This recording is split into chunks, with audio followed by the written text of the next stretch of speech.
that to keep me from this worldly trash and be apart. Circumcise my heart and transform my life. You're coming in up my mind. I want you to set me apart. Move me from anything that's dark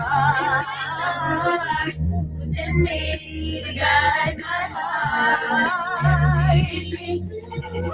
And spirit and truth. Spirit and truth. Hey. Spirit and truth. Spirit and truth.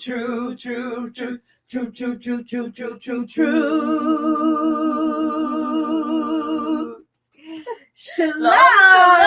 Hey. And welcome to Keeper of My Sis. I'm Prophetess Yahca'Anna. I'm Yasatari. And we welcome you in on this Truth-Filled Tuesday. We're over here, baby. You gonna get the truth. And nothing but the truth. So help us, YAHUAH. Welcome in. Hey, y'all. Welcome. Thank you for coming in with us and being partakers of this truth on today. Come on. So today, this is the day. Ooh, that YAHUAH has made. We will rejoice and be glad in it. And then, y'all, we gonna taste and see that YAHUAH is good. Oh, he good. The Most High Creator. And beside him, there is none other. Come on, no other. Beside him, there is none other. YAHUAH, assure YAHUAH alone. Yes. So we welcome you in on today. We are in the last chapter. We are in the last chapter. We're in the last chapter. After today, the book is over. So if you did not join us, or if you do not have this book, you need to get this book. You need to read this book. It is awesome. Okay. Black AF history, the Un-Whitewashed version. So we are in our last chapter. We're done with the book today. Yeah. And we're excited about it. Oh my goodness. It's been a brookie. It has been. We've learned a lot. Yes, we have. That they did not teach us in them schools. You say that. We learned a lot about our Negro brothers and sisters and the rebellion and the fight and the genius. And we also learned a lot about the heathens and where they came up with a bunch of things that they came up with, like the KKK and the Daughters of the Confederates. And how they formed. A lot of these societies were formed in colleges. With what? Sororities and fraternities. So we learned quite a bit. Oh yes, it was very informative. There's some hard things to listen to. Make you wanna. The black codes. No one ever taught me about the black codes that they use to help suppress our people. And black codes are black laws that they made, purposely making black laws to suppress black people. And we're not supposed to say that word. To suppress copper skin indigenous people. Because we don't be black. Black means lacking color. Black copper means white. Did you Old English definition of black is the lacking of pigmentation and color. Actually, it means white. So we are copper skinned indigenous people of the earth. Not even of just America. We are the copper skinned indigenous people of the earth. That's right. And they've done so much to brainwash us, to try to genocide us, to try to keep us as slaves. But we are waking up now. And many of us is coming out of the system, out of the beast system, out of the matrix, and we are freeing ourselves. We ain't waiting for no man in the clouds, because that ain't gonna happen. Okay. But we are freeing ourselves. Yeah. We are being saviors in the earth, as YAHUAH has commanded us to do. That's right. YAHUAH commanded us to be saviors. He said, I'm going to raise up saviors. Mm-hmm. That's right. I'm going to raise up deliverers. Mm-hmm. I'm going to raise up healers. That's right. So that's what we're doing. We're operating in our authentic selves. Mm-hmm. And we are being healers, saviors, and deliverers in this earth. Yeah. Whether folk like it or not. That's right. He told us to fight for the widow and the orphan and the needy. He told us to reprove our oppressor. That's right. That's what he told us to do. That was the instructions. That's okay. And we heard the assignments. Yes. We heard the assignment, and we have applied our lives to our assignment. Yes. Yeah. Because we're going to see our people free. Okay. We're going to see our people reigning and ruling. We're going to do whatever we got to do. Mm-hmm. And it's beautiful to see that that spirit that was in our ancestors, those that came before us, is alive in us today. It's alive and well. See, you got the coon spirit too. Because in the book, it does explain how there was a lot of coonery. You know, there was these passive coons that wanted to kumbaya with our enemy. But then we had those that understood, ain't no kumbaya with your enemy. They act nice because they want to stay in the business and they want to stay in control. Mm-hmm. They act nice. That's why they can't be a part of any of our uprising. Mm-hmm. It is what it is. You gonna see. Okay. I'm not just flapping my gums. You gonna see that we cannot unite. We've been trying to unite for how many years? 400 years. 400 years. We've been screaming for freedom and equality and unity. Mm-hmm. There's no uniting with your oppressor. There's no uniting with your enemy. No. And you're going to see it. Mm-hmm. You're going to see, you're going to understand. All praises. That's another thing I like about this book, how it exposes every time how just slithery and slimy snakes they are. That every time we tried to get somewhere, they had to go back in and figure out how to make it to put us back down. Like they couldn't stand it. It's embedded in them. They cannot see. They hate to see us rise and thrive. Yes. They hate to see us doing well. They hate to see us peaceful and happy. They hate it. They can't stand it. They hate to see us doing better than them. Mm-hmm. And they always have to come with these laws and stupid things to try to knock us back down. Mm-hmm. It's disgusting. To exhort their so-called authority over somebody. But guess what? That shit over. Them days is over. It's over. It's over. Oh. It's over. And we're so glad about it. Yes.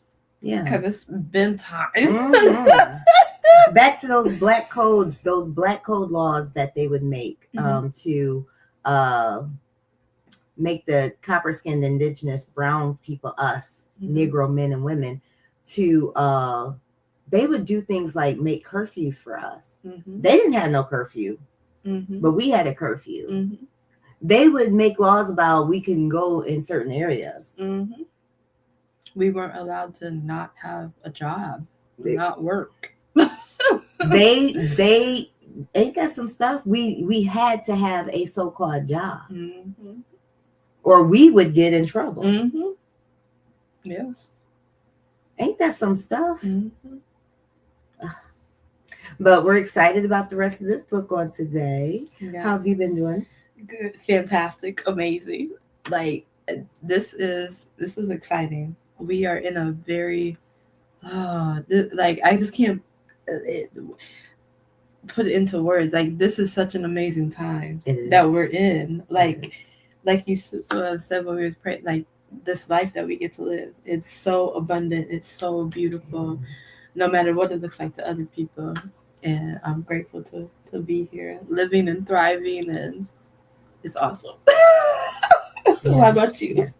I'm doing very well. I'm just excited about life. I'm excited about what's about to come, and what's already established in the heavenlies that we're catching up to. Yeah. It's just an exciting time for the copper skin, brown skin Negro man and woman, and we are a lot of us is getting backbones and standing up against the oppressor. Come on. And standing up against these coons too, you coon Negro men and women.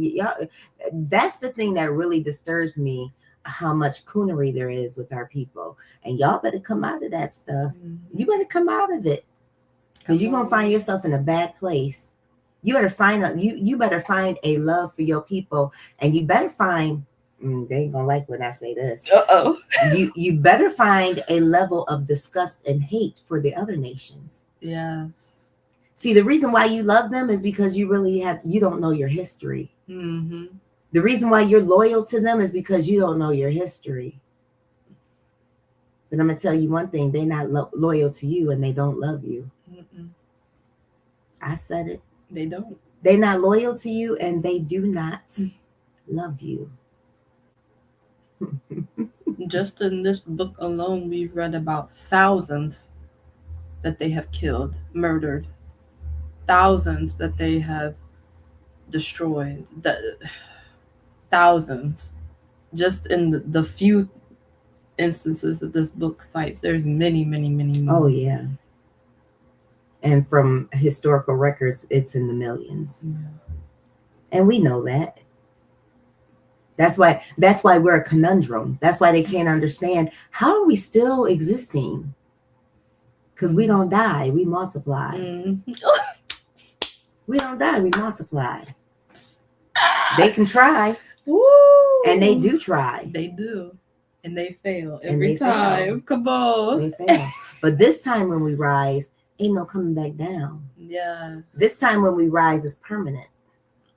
And they know it. That's why y'all is seeing and hearing and all of this chaos and confusion and stuff going on. It's all about us. And that's why we need to sit back, relax, and stay out of their way. Mm-hmm. Stay out of their business. Mm-hmm. It ain't none of our business. Mm-hmm. We read in that Bible not that long ago about how they're going to fight and turn on each other. At first, the nations are going to go against the Americanites. Mm-hmm. Yeah. All the nations are going to turn against America. Mm-hmm. And their fake Jewish ass compadre. Mm-hmm. All the nations are going to turn on them first. And then after they turn on them, they're going to turn on each other. Mm-hmm. So you copper-skinned indigenous Negro men and women, y'all, you need to stay your ass up out of their business and let them do what they do best.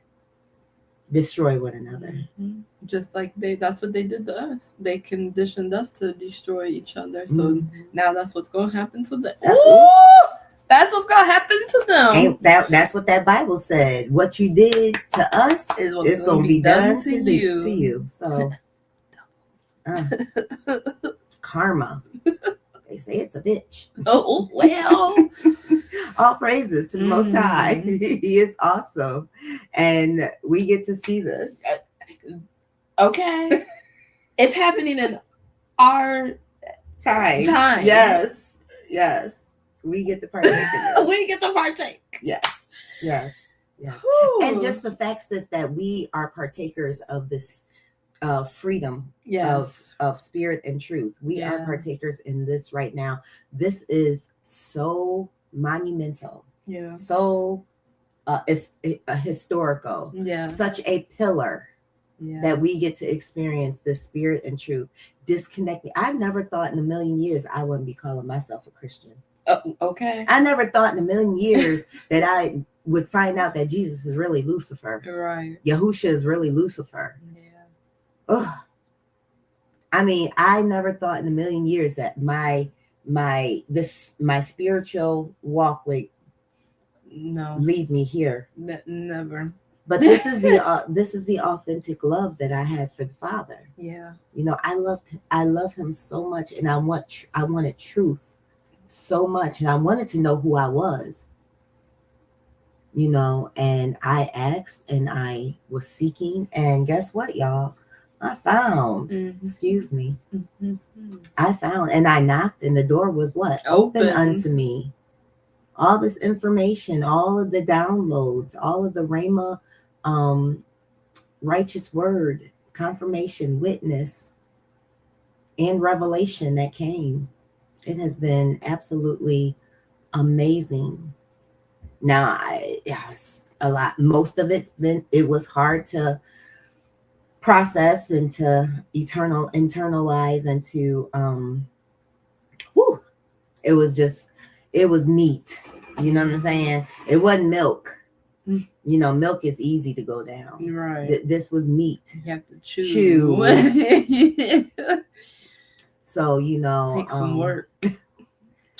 But I would not change this journey for nothing in the world. I am so grateful. Yeah. I am so grateful. I'm not an idolater anymore. I don't partake in satanic rituals. Y'all need to understand Yahushua/Jesus. That's all part of the Freemason scheme. That's part of society scheme. The black and white checkerboards. Yeah, it's all part of the Masons, the Freemasons, Skull and Bones. All of that Jesus, Yahushua stuff is satanic.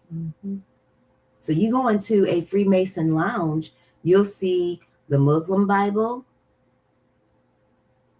You'll see the regular Bible. And then you'll see, ooh, they're going to get mad when I say this one. The Torah. The Judaism Bible, the Torah, so-called Torah. It's jacked up, y'all. So that's why, you know, I'm just not delivered from Christianity, but I'm delivered from Hebrewanity too. Because that was the same stuff, just wrapped up in a copper skin, fringes and head wraps. Right. When you just said that, it put me in the mindset of a modern day Council of Nicaea. That's all it is. Modern day Council of Nicaea, where they took all of the different religions and mythologies and put them together for control. Yeah.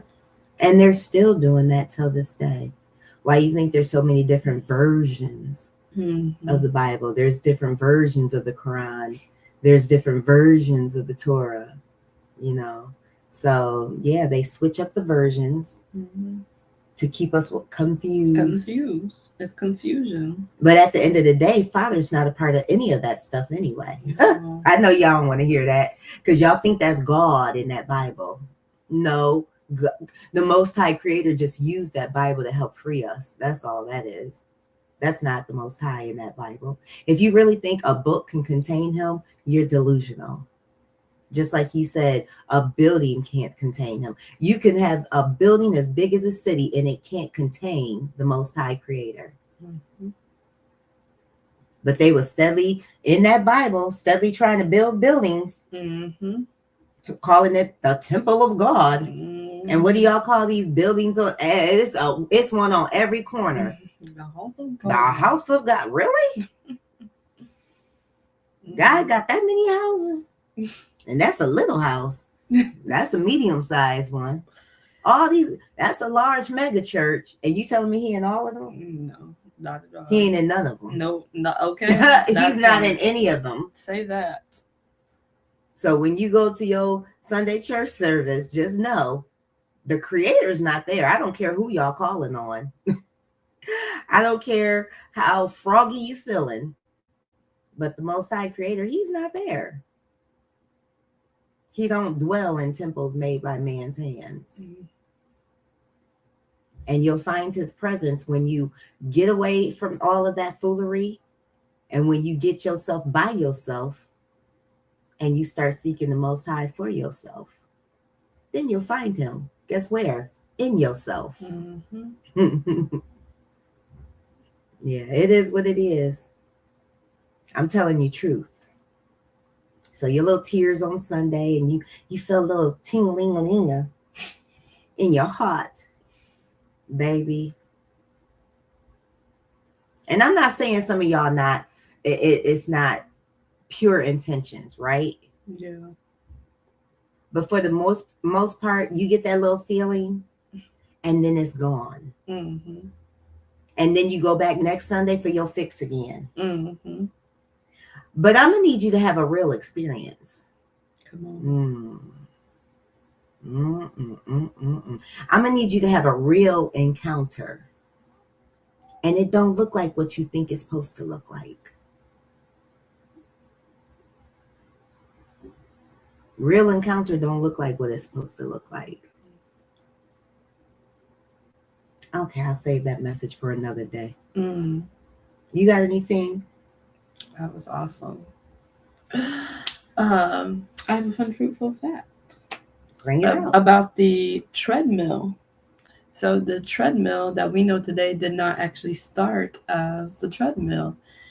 It was actually developed by a man in Britain named William Cubitt, and he developed it for the British prisons, and it was more like a stair climber, and it would grind grain or power water and things like that, but it was used as punishment in the prisons and hard labor. So that's how it actually first started to come to be. Some of them they varied in size, so you would have like 10 to like 24 people walking these stairs and turning the treadmill to grind the grain or power the water and things like that. And this was in 1818, and then throughout the 1800s they phased them out, and then by 1901 there was like only 13 left that were still functioning. But so in the British prisons, your family had to bring you like food and blankets and stuff like that. But then they transitioned to where the prisons were starting to provide those things for the prisoners. So they're like, well, we don't want people to come into the prisons just to be provided for. And so they had to come up with this labor thing to kind of deter people from wanting to be imprisoned and be provided for. So that's what they came up with.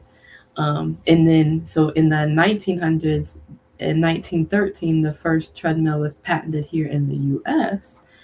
And then the first motorized one, Robert Bruce worked with another man. And are these brothers? No. He worked with another gentleman, and I mean brothers as far as copper skin people. No. They worked together and created the first one, and they used the first treadmill in the U.S. to diagnose heart and lung conditions, and came up with what we know as the stress test today. And then in 1968, there was another gentleman. His first name was William. I'm forgetting his last name, but he's the one that came up with the Pacemaster 600 and developed the first treadmill that people could actually buy, like for their homes. That we like. Was he a white man? Yes. So that is the history of the. I want to make sure they know that these people are not black. They're not us. It was just an interesting history of the fitness equipment treadmill and how it came to be. So the Kubitz guy wasn't black either? No, he was no. Okay. But yeah, so that's how we ended up with the treadmills that we have today. They started out as punishment devices and then diagnostic devices, and now we use them for exercise. And none of those people were black. No, that's what I just want you to know. No. Usually we want to bring forth our black inventors and things like that, but I just want to let y'all know nobody black invented the treadmill. No, yeah. I was just sharing that as a health fact of how that piece of health equipment came to be, how it evolved. So, but yes, none of them were of us. But yeah, that was an interesting fact of how that evolved. All right. All right.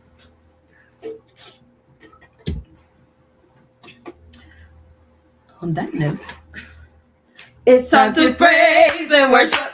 Praise and worship. Praise and worship. Praise, praise, praise, praise, praise and worship. Y'all ready? Come on in.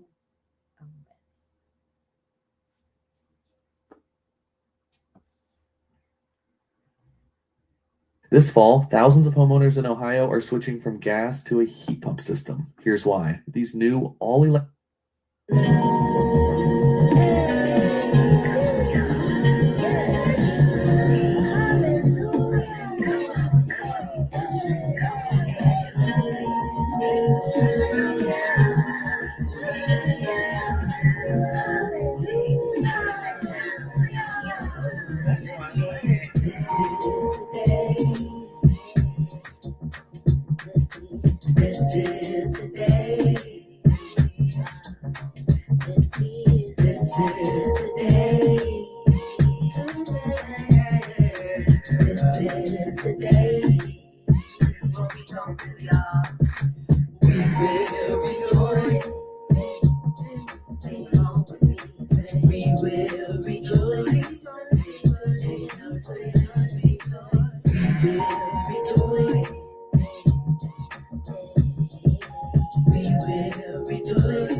Magnify Yahuwah, for He is worthy to be praised.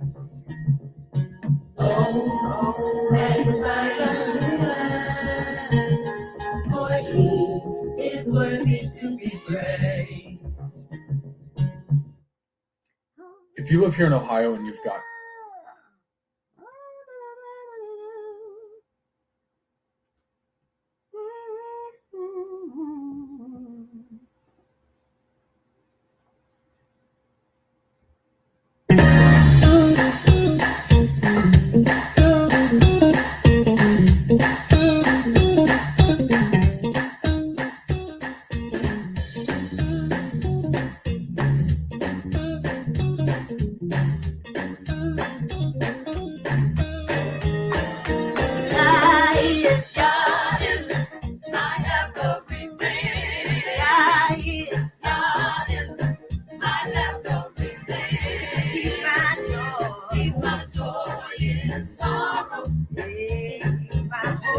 He's my hope for tomorrow.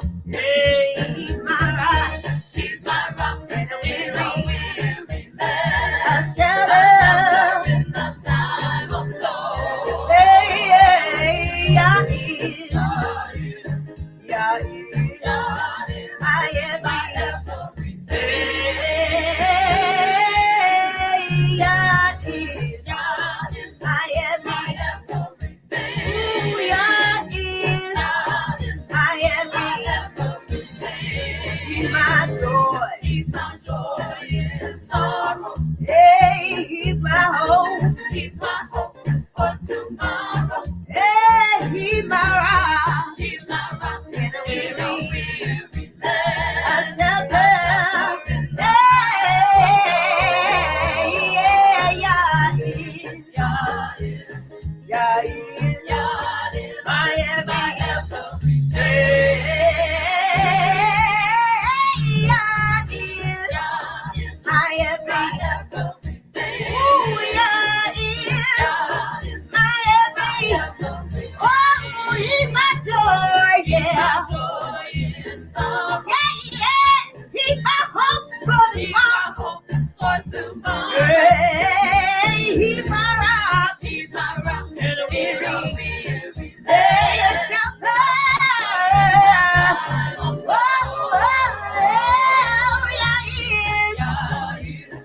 God is. God is. God is. Oh, God is. God is. God is. God is. God is. God is. God is. Oh, God is. God is. God is. Oh, God is. Oh, God is. Yeah. God is. God is. God is. God is.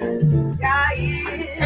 Oh, God is. Oh, God is.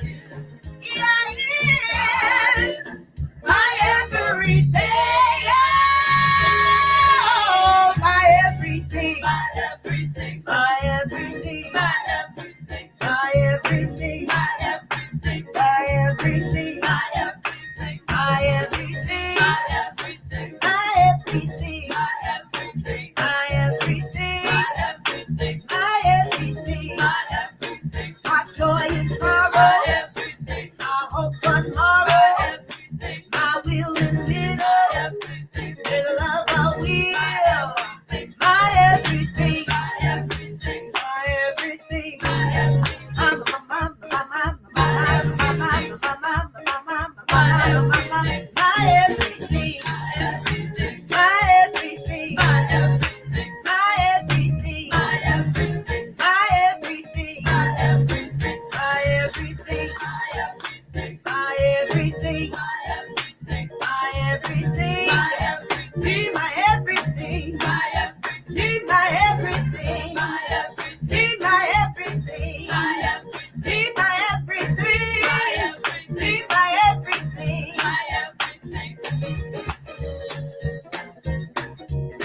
Come on, y'all, put your hands together this morning. Let it higher go. God is. God is. God is. God is. My everything.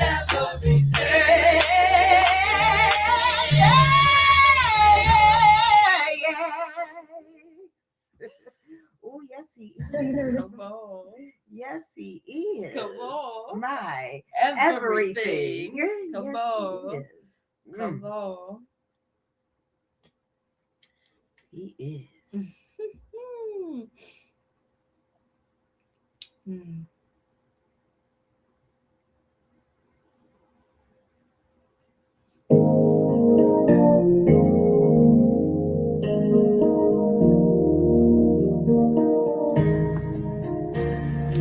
Praise is what I do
leave the plan and chance, 'cause my praise outweighs the bad.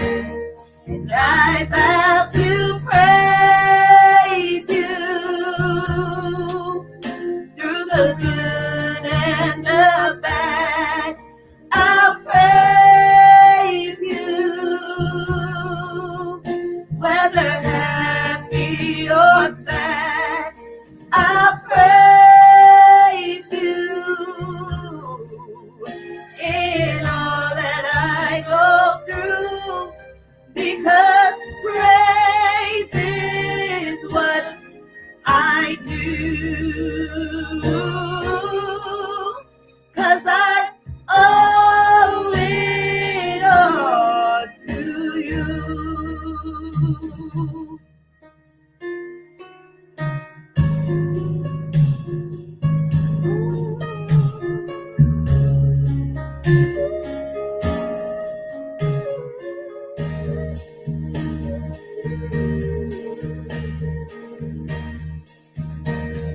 Praise is what I do.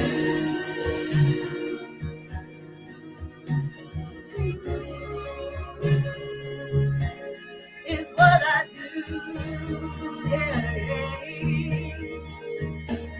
Yeah, yeah. Praise is what I do.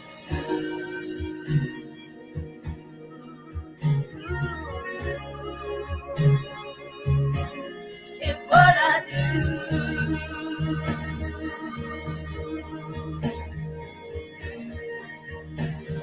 Praise is what I do.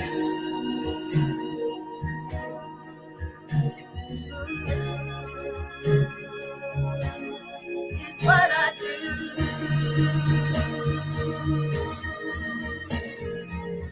Praise is what I do.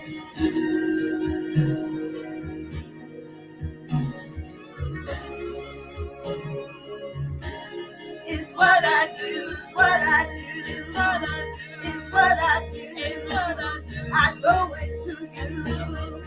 Praise is what I do.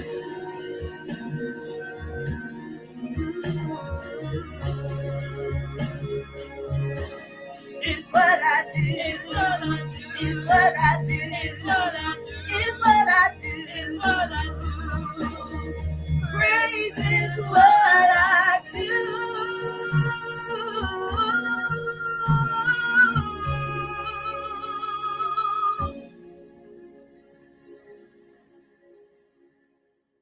It's what I do.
All praises to the Most High YAHUAH. All praises to YAHUAH. I exalt you, Abba.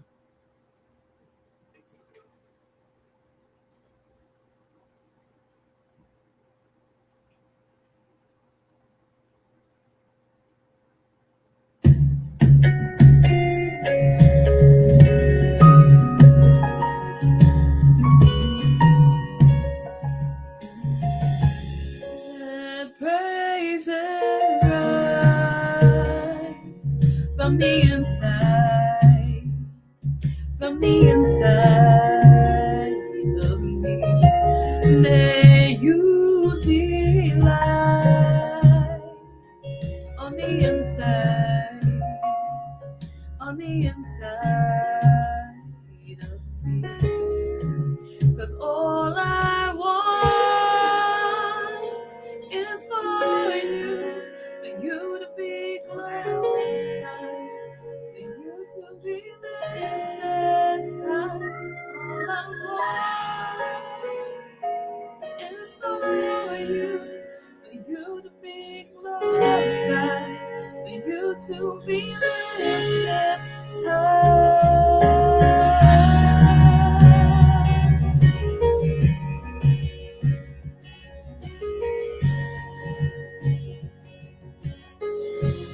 Let praises rise from the inside, from the inside of me.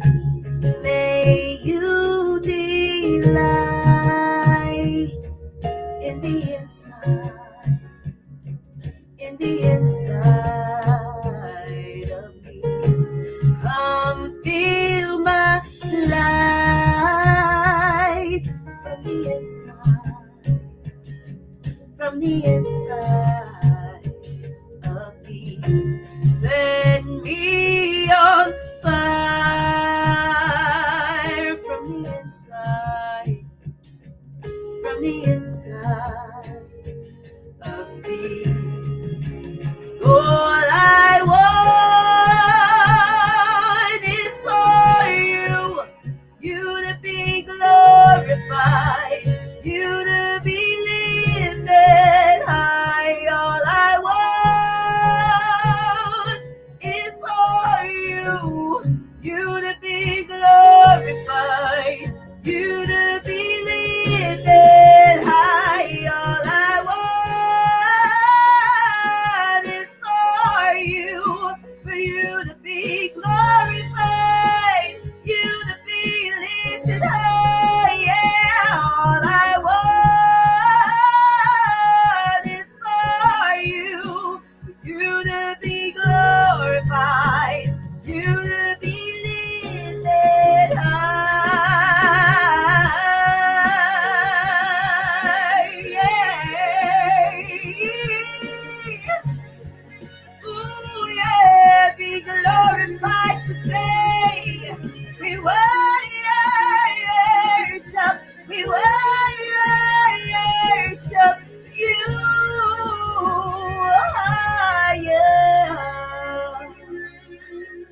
Fill my life till all they see is you, Yah. Glorify your name. Fill my heart till all they see is you, Yah. Glorify your name. Fill my life till all they see is you, Yah. Glorify your name. Fill my heart till all they see is you, Yah. Glorify your name.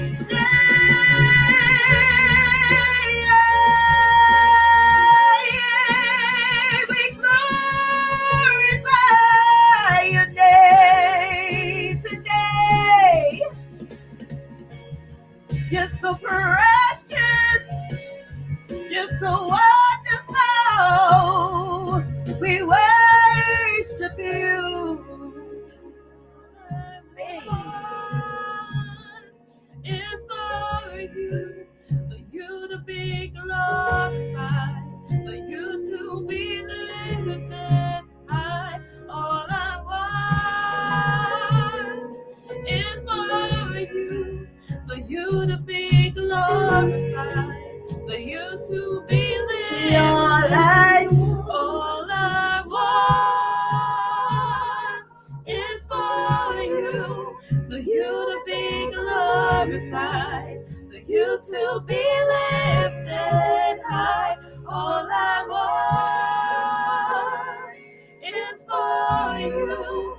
you to be glorified, for you to be lifted high.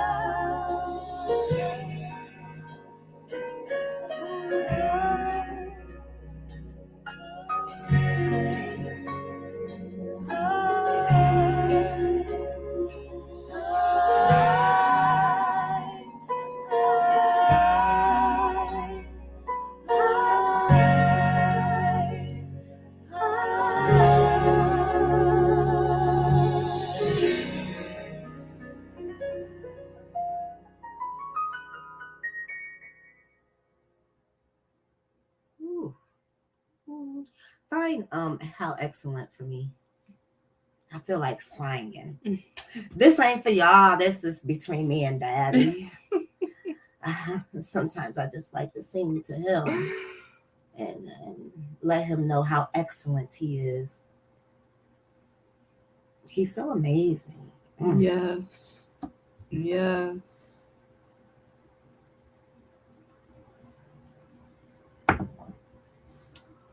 And then we gonna play Jayliana's favorite song that she loves of yours.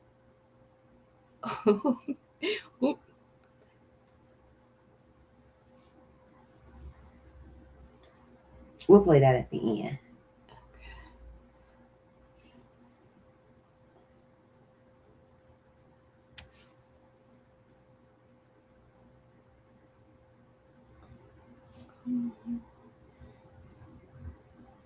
I hope you guys are having a wonderful Booker Tove. Yeah. Grand Rising. Welcome in. Welcome. Y'all don't mind if the prophetess sang a little bit. I just want to sing a little bit.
Yes, he is, y'all.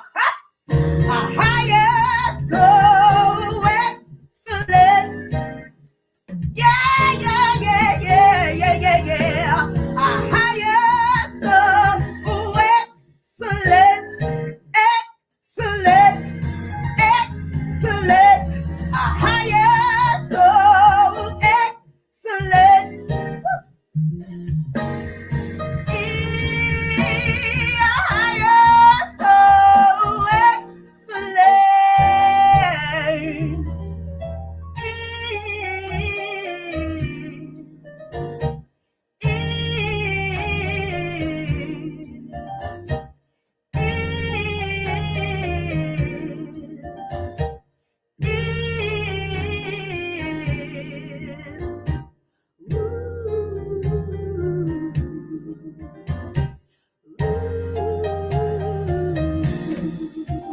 Thy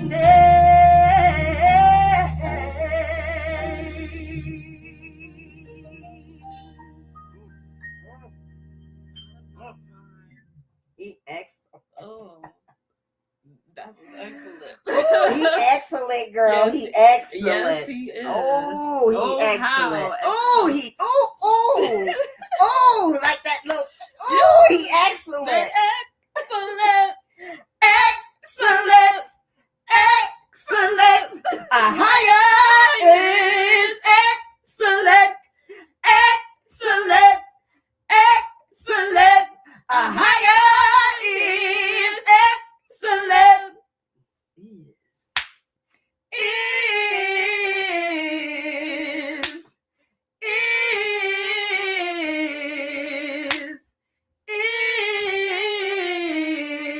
Is thy name.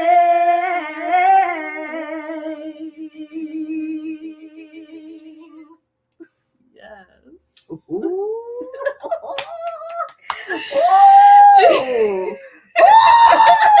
Ooh.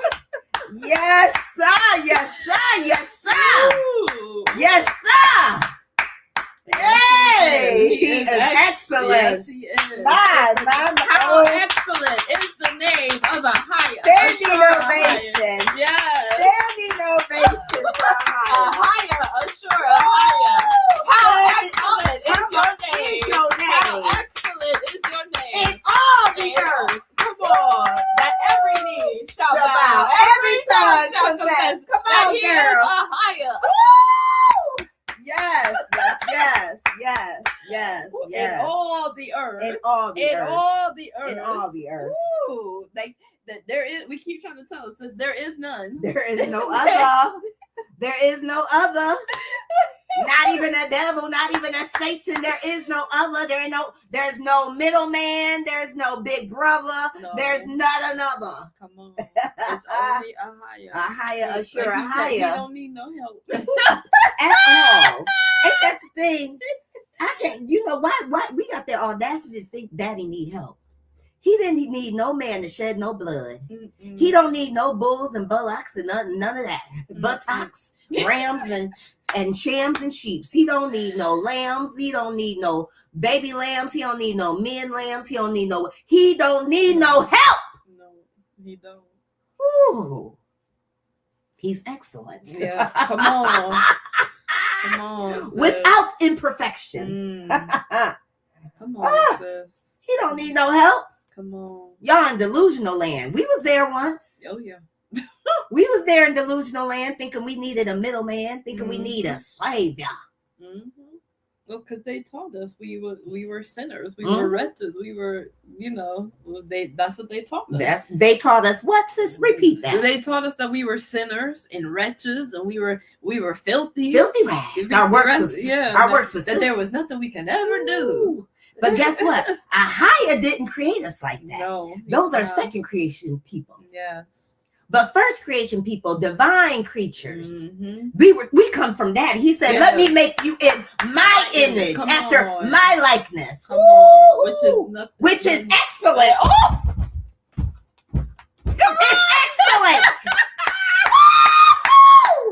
it's excellent. Woo! I'm about to cut up in this place. Yes. It's excellent. Yes. We are perfect. perfect. Yes, we He are. woke me up in my spirit, in my ruach this morning, letting me know that I was perfect. Yes. Come on. Perfect. Yes. Like no mistakes. Yes. Yes. Perfect. That's right. But your religion will tell you you're not perfect. Yes. But the Bible tells you to be perfect. That's right. Because YAHUAH is YAHUAH is perfect. Come on. And we are his creation in his image and likeness. That Bible, you see that bird? Mm-hmm. That Bible is so double standard. It is. 1 minute tell you you filthy, you're nothing, you're a sinner, you're a wretch. Then the next minute tells you to be perfect. Mm-hmm. But we're going to stick with Genesis 1. Yes. Where YAHUAH told Mother Ruach, let us make man in our image, after our likeness. Mm-hmm. I'm made in his image and his likeness. Do you understand what that means? I don't think they understand what that means. If you're created in somebody's image and likeness, the image means I look like him. Yeah. Come on. The image means I look like him. That's right. The likeness means I have his characters. Yes. Yes. His characteristics. Yes. I have his characteristics. That's right. I am excellent. I am perfect. Woo-hoo. Yeah. I feel bad for y'all that's stuck in religion.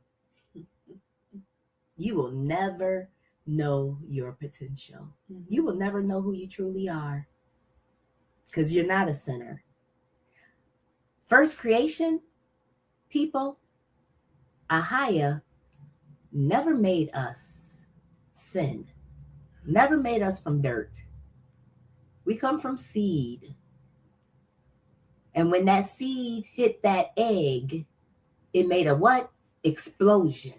We come from light. Light. Not the false light, the real light. Yes. Which is the truth. Come on. Come on, Daddy, speak. We come from truth. We come from truth.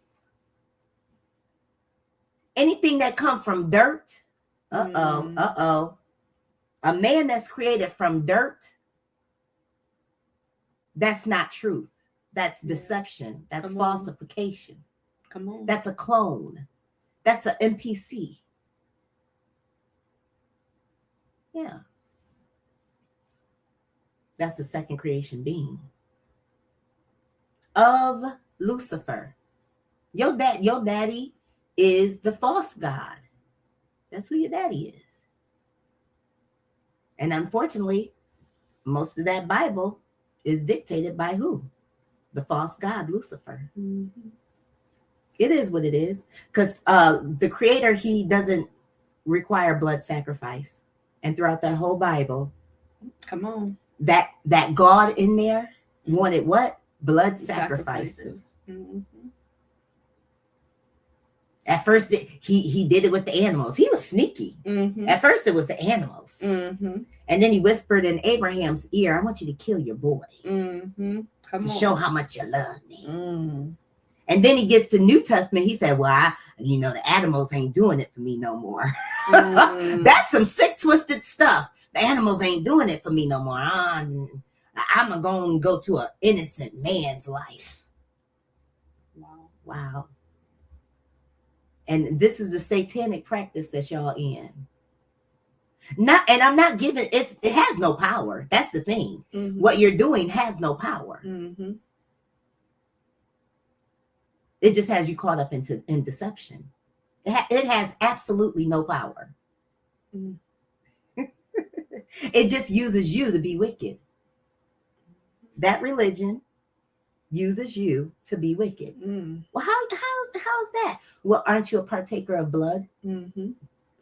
Drinking blood and eating flesh? Yeah. And it's got you caught up in deception and telling you that you're a sinner and you need to be saved by someone. That's idolatry. That's straight idolatry. Idol worship.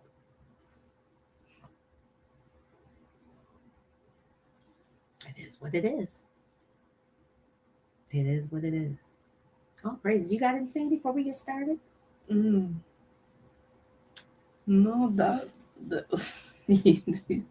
no, I think you covered it. So wow.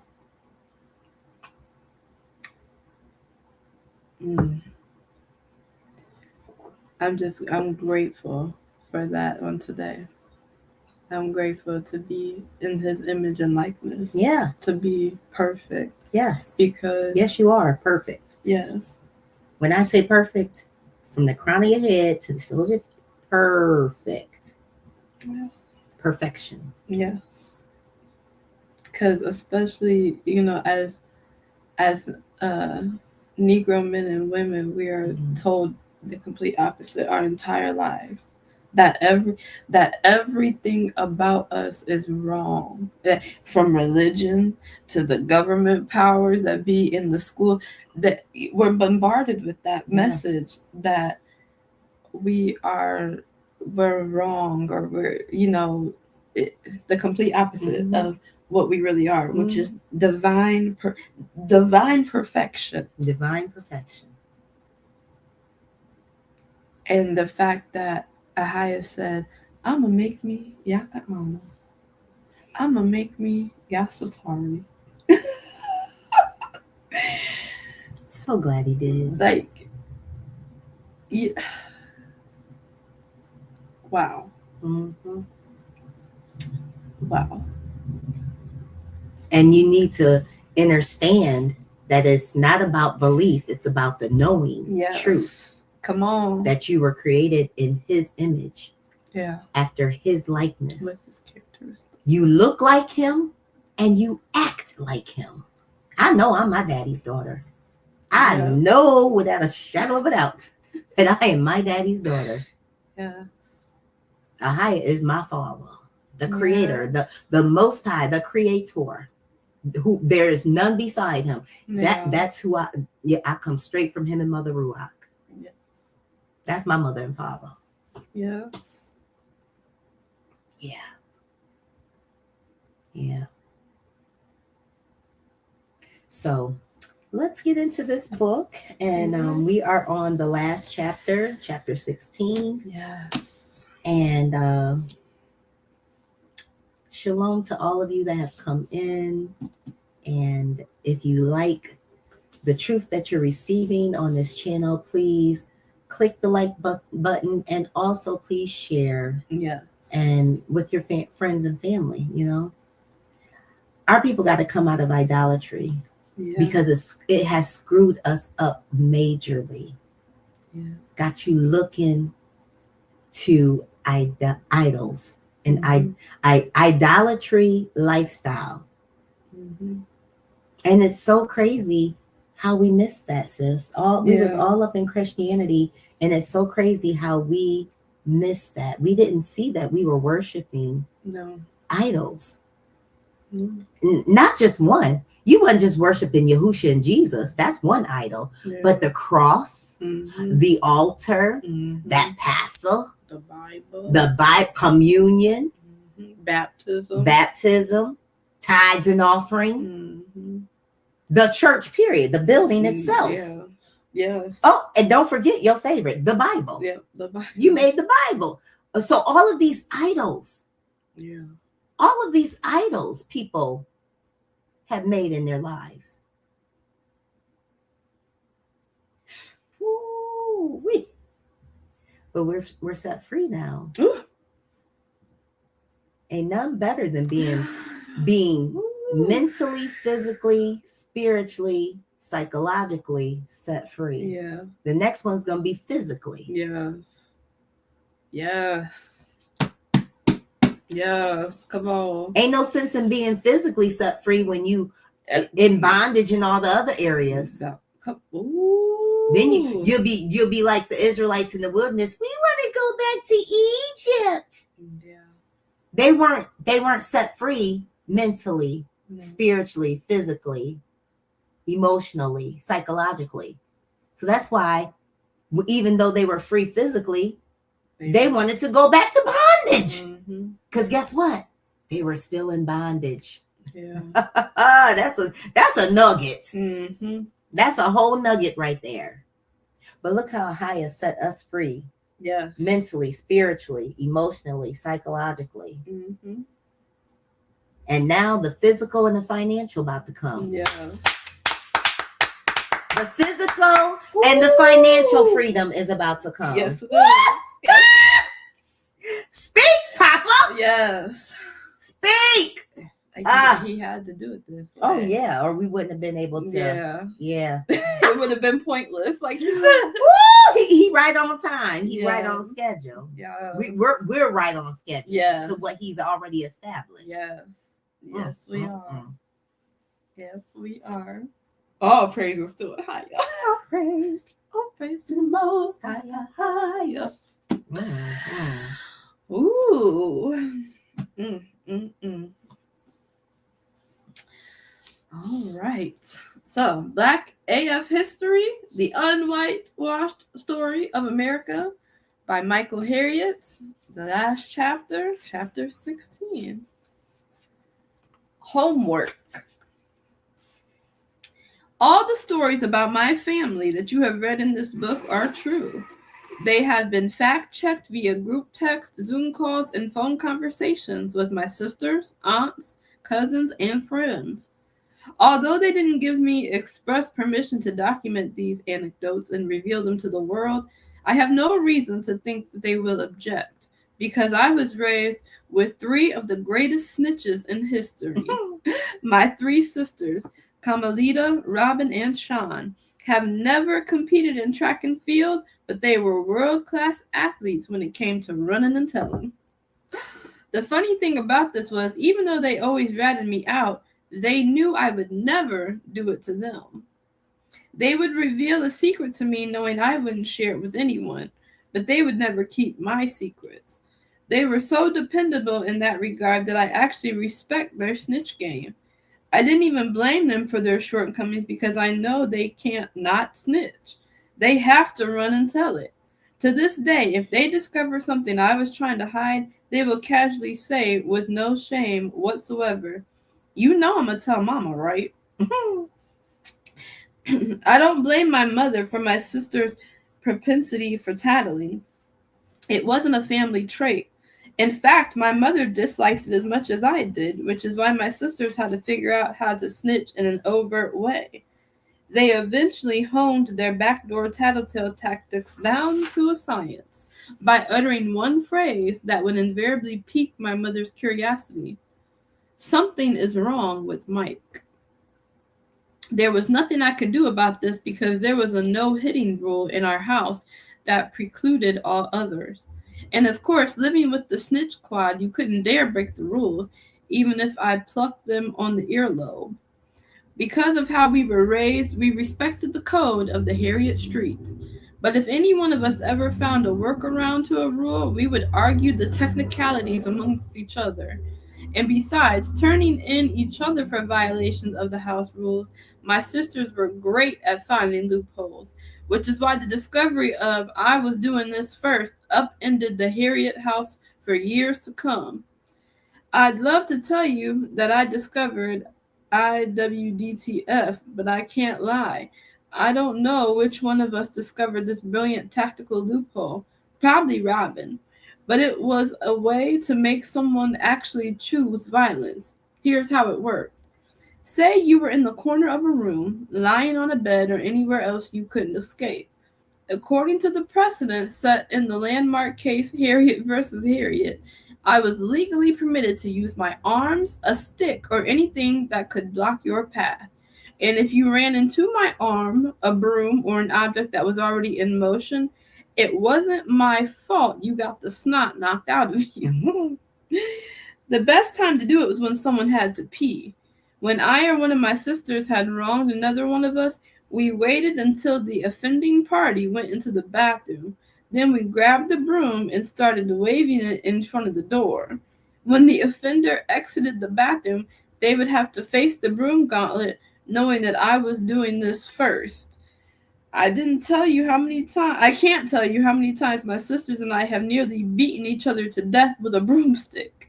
I'm also not sure if my mother even knew this loophole existed, because if you got hit with the broom when someone was doing this first, you simply didn't tell. In our prepubescent minds, doing this first was not a breach of the rules, because technically the victim was choosing to suffer the consequences by interfering in an activity that was clearly in progress. Also, we figured we weren't technically hitting the victim of the broom gauntlet. The broom was doing the hitting.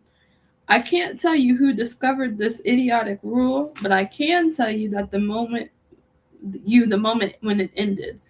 As I said, my sisters were forbidden from hitting each other, but there was one thing we also knew about my sisters. They can fight. It's not like they fought well for a girl. They fought well for a middleweight MMA champion. They weren't mean, and they didn't fight a lot. Most people have never seen them fight. Everyone just knows. There are a few grown men from my neighborhood who can attest to the Harriet girls' kicking ass capabilities. I don't know what started the drama, although I think it was about whose turn it was to wash dishes. All I heard is Robin in the living room yelling, "I was doing this first." I entered the kitchen just as Robin smushed Sean in the face with a moist, pine sauce-soaked sponge mop. I got that bubble gut feeling that the Elion expeditioners probably felt when drinking that feces-laden water. Ugh. But I didn't go to the bathroom because Sean was balling up her fist in the Harriet house. As Robin waved the broom and gave her legal disclaimer that she was doing this first, Sean uttered 5 words that would forever change the IWDTF game. "Okay, well, I'm doing this." She swung on Robin. Thankfully, she missed, because she was about the length of a mop handle away from Robin. I wanted to stop it, and I also wanted to see the fight. And I also didn't want to die in a helicopter fist accident, and I also didn't want them to kill each other. As they stood face to face, smoke emanating from their noses, I knew I had to stop them. I thought about placing a bet on the winner, but I kind of like my sisters and didn't want them to perish in mutual combat. Plus, we had not yet come up with a Harriet concussion protocol. Frazzled, I ran into the middle room where my mother was sitting, unaware of the kitchen hostilities. Sensing something was amiss, she looked up and asked why I had the look of desperation on my face. I didn't know what to say. I was not used to this telling on people stuff. And according to our predetermined rules, Robin was not at fault for clocking Sean upside the head with a sponge mop. In what would later stand as a seminal moment in Harriet history, I joined the sister snitching movement by reluctantly whispering, "Something is wrong with Sean." 2 years after the passage of the Civil Rights Act, barely a year after the passage of the landmark Voting Rights Act, 54% of white Americans said that they thought the civil rights marches were not justified, according to an August 1966 Harris poll. In October, 85% of whites responded that the demonstrations by Negroes on civil rights hurt the advancement of Negro rights. By June 1969, only 32% of respondents felt Black protesters were trying to be helpful. Because of the civil rights movement, the country finally began to address the disparities, inequality, and terrorism that were the byproduct of a quadruple century of racial oppression. But when all was said and done, the majority of white people in America had reached one conclusion: something was wrong with Black people. And to fix America's racial problem, all this country needed to do was fix Black people.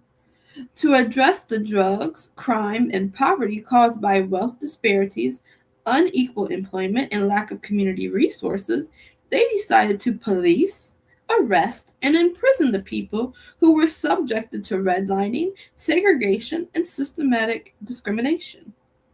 While the whitewashing of history has led us to believe that at that time we simply didn't understand that mass incarceration does not stop crime, we also knew it wouldn't work. Black people knew that America needed an economic solution to address racial inequities. Criminologists and sociologists knew that crime is a socioeconomic phenomenon. We have always known that arresting drug dealers and drug users doesn't affect the proliferation of drugs. We weren't buying it. In the 1980 presidential election, when the Black unemployment rate was 15.1%. Oh, I think that's Reagan. Ugh. Go ahead. And the white unemployment rate was 16.5%. 56% of the white electorate voted for Ronald Reagan, who proposed that welfare, affirmative action, and government handouts were causing all of America's economic woes. 9% of Black voters cast ballots for Reagan to have a second term, which is less than the 11% who voted for George H.W. Bush in 1988.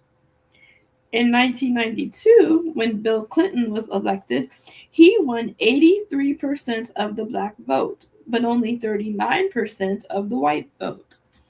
Clinton vowed to address racial disparities, but because the blame Black people philosophy had become so enshrined in white identity politics, Clinton rejected progressive ideas in favor of the narrative that had become political fact. No, he was just a liar.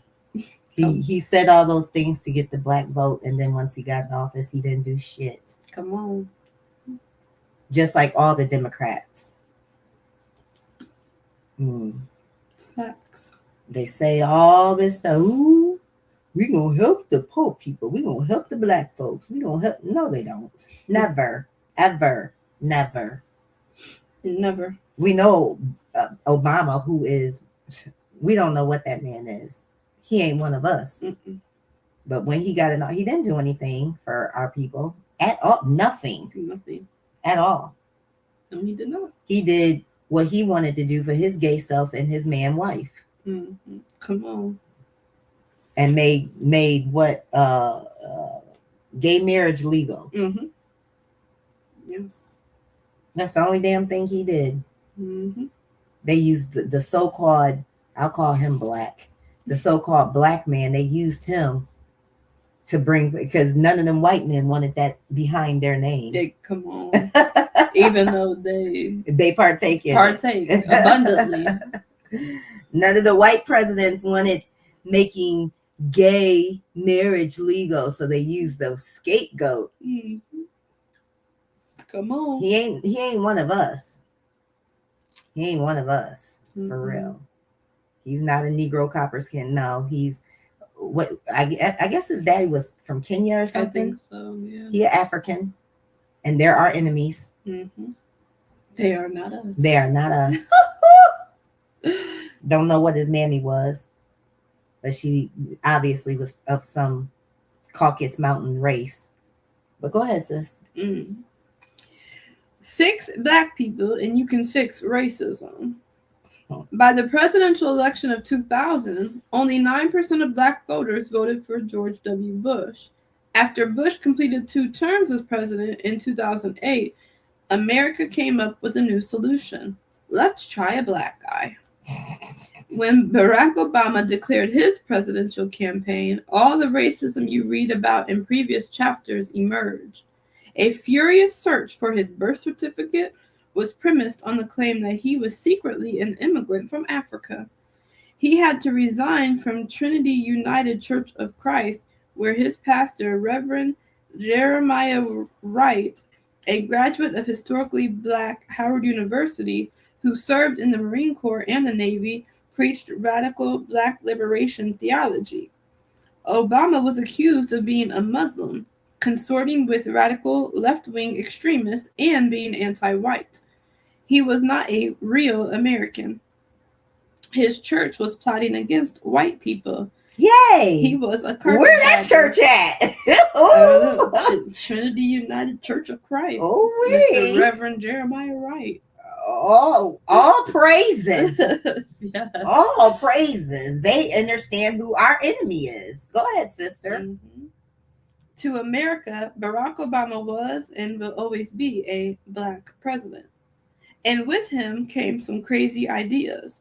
If one were to catalog all the progressive ideas that have become mainstream over the past 50 years, they are just recycled versions of proposals that Black people have championed and white America has rejected. When the U.S. Department of Agriculture made its school breakfast program permanent in 1975, the Black Panthers had been doing it for a decade as part of their 10-point program that included land cooperatives using government aid to provide adequate housing, an education system that teaches our true history and our role in the present day society, an end to police brutality, criminal justice reform, and an end to mass incarceration, full employment. It wasn't just the Black Panthers. Before his death, Martin Luther King Jr.'s Poor People's Campaign advocated for full employment and an early version of universal basic income that has now become popular. The platform for Jesse Jackson's 1988 presidential campaign included provisions for LGBT rights, increasing infrastructure spending, reprioritizing the war on drugs, taxing the wealthiest 10%, free community college, reparations, universal health care, and voting rights reform. The only meaningful gun control legislation ever passed in America came at the behest of the Congressional Black Caucus, who opposed the 1993 crime bill, offering an alternative version that addressed the cocaine epidemic with drug treatment, asked for $3 billion for early crime intervention, and included the Racial Justice Act to highlight and solve the disparities in sentencing. These requests were considered too radical back then because we had already decided that something was wrong with Black people. Therefore, America's racial problem could easily be solved if Black people just focused on themselves. Meanwhile, white America could help Black people by locking up criminals in the Black communities that emerged as a result of redlining and segregation, telling them how to focus on education in the unequal schools that Jim Crow built, and showing them how to pull themselves up by the bootstraps that white people bought with New Deal dollars. Unfortunately, Barack Obama couldn't fix America. By simply being the Black president, he became the symbol for what America could achieve. Even if most white people didn't vote for Barack Obama, I voted for Obama has become the rallying cry for people who believe in a post-racial America. It's funny how Obama got in office and claims to could not have done anything. And then we have this white man in office now that is doing everything. Mm-hmm. He's doing what he want to do. Mm-hmm. So how do you get in office as the president and not be able to do what you want to do? Right. Because Obama really wasn't the president. That's right. He was being told what to do. Mm-hmm. He was the puppet. And Trump, who's also a semi-puppet, but he's doing what he wants to do. Mm-hmm. You get what I'm saying? Mm-hmm. He's been given more liberty. Exactly. Mm-hmm. Yep. He's still their puppet, but he's not fully bending to their will. Mm-hmm. But it goes to show you, if you're a president, you have the right to do what you want to do when you're in office. Mm-hmm.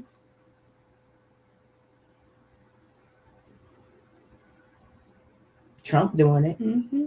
He hasn't let anything stop him from doing what he wanted to do.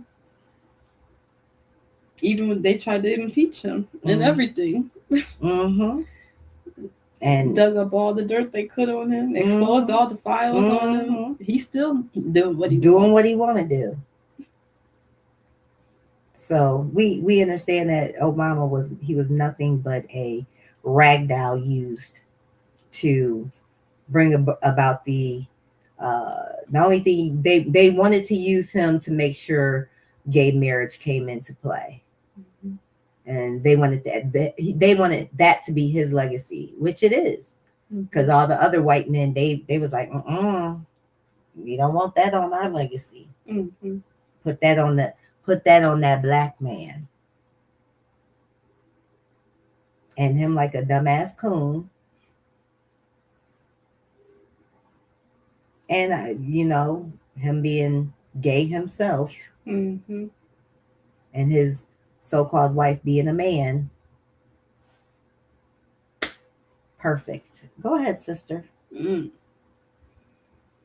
The fact that his tenure as head of state did not reverse 400 years of entrenched white supremacy shows that he was just a president.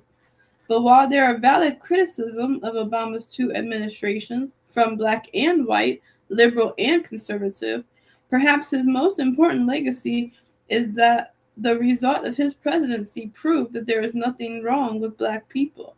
There is something wrong with America. 8 years, 2 months, and 16 days after the election of Barack Obama, Donald J. Trump became president of the United States of America. If one were to create a sentiment being out of America's past and present, it would look like Donald Trump. It would hate anyone who is not white. It would believe itself to be an infallible, stable genius. It would hide secrets. It would whitewash its past.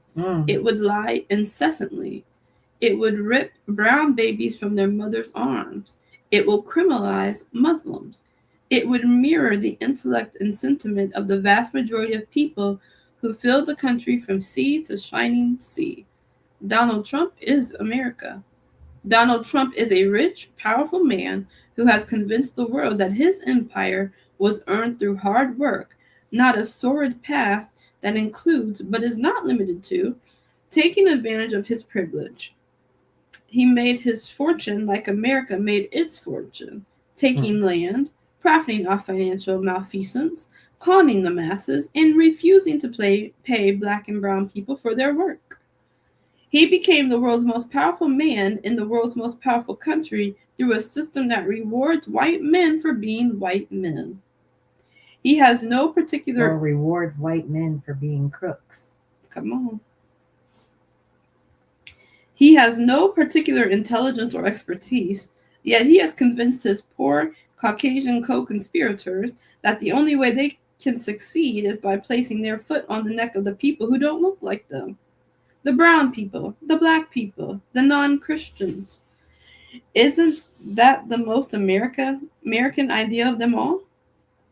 And like America, most people were willing to ignore his racism for the sake of self-preservation. Unlike the white people who claimed Obama was proof of a post-racial America, even though most white voters didn't vote for him, Trump voters proudly admit that they cast their ballots for an unapologetic bigot, just like the white supremacists of Reconstruction and the white nationalists of the Civil Rights era proudly proclaimed their objections to racial equality. They overlooked the inherent evil of his immigration policy, his fight against critical race theory, and his champion of whiteness, just like this country overlooked Jim Crow, segregation, lynching, and the evil that remains in every sector of society. They have forgotten how Trump excused a white supremacist murder in Charlottesville, Virginia, just like America excuses white supremacy as an institutional reality. And he lies like America lies. Despite what the numbers say, he claimed his inauguration was the biggest inauguration in the history of inaugurations. He claimed he passed more legislation than any president ever. He said he won the Electoral College by a record amount. He said he was reelected. Truth be damned, facts didn't matter. And according to Trump, America is the greatest country on earth, despite what the numbers say. We are a beacon of freedom and liberty, even though we rank first in the world's prison population. We are the smartest nation in the world, despite ranking 14th in education and second in ignorance. Mhm. We believe in equality and tolerance despite ranking number 1 on the list of the most racist countries in the world. See, I told you we were number 1. Trump promised he would fix our healthcare system, like America has been telling us for decades, but he made it worse. He preached prosperity for the middle class, but his policies benefited the wealthy. He promised peace, but started petty conflicts around the world. And just like this country has done since its inception, America is all too willing to remain blind to his transgressions, even with definitive proof. This country was willing to watch Trump and his minion of second-hand liars tell bald-faced lies to the American public without penalty. And that is America. Good old America. Like its history, this nation is a mirage. Its greatness is a figment of a collective white imagination that envisions a bright shining star where there is only a dumpster fire. America is a con artist. It is a counterfeit farce of a white country convinced of its own supremacy. It is a boot on every black throat and noose on every Negro neck. Yet we remain. Like the perseverance that overcomes white supremacy, like the love that conquers hate, like the truth that outshines injustice, like the backs and hands and muscles and minds of the beloved black diaspora that will collectively build this imperfect union into a home. If this nation ever truly becomes a post-racial society with liberty and justice for all, let the history of black people in America reflect we were doing it first. 3 little questions. Racism ended when? A. The 13th Amendment ended slavery. B. Congress passed the Civil Rights Act. C. Obama became president. D. America had a racial reckoning in 2020. None. That's what I was going to say. What is the biggest myth in American history? A. White supremacy. B. America is a democracy. C. Liberty and justice for all. D. The history part.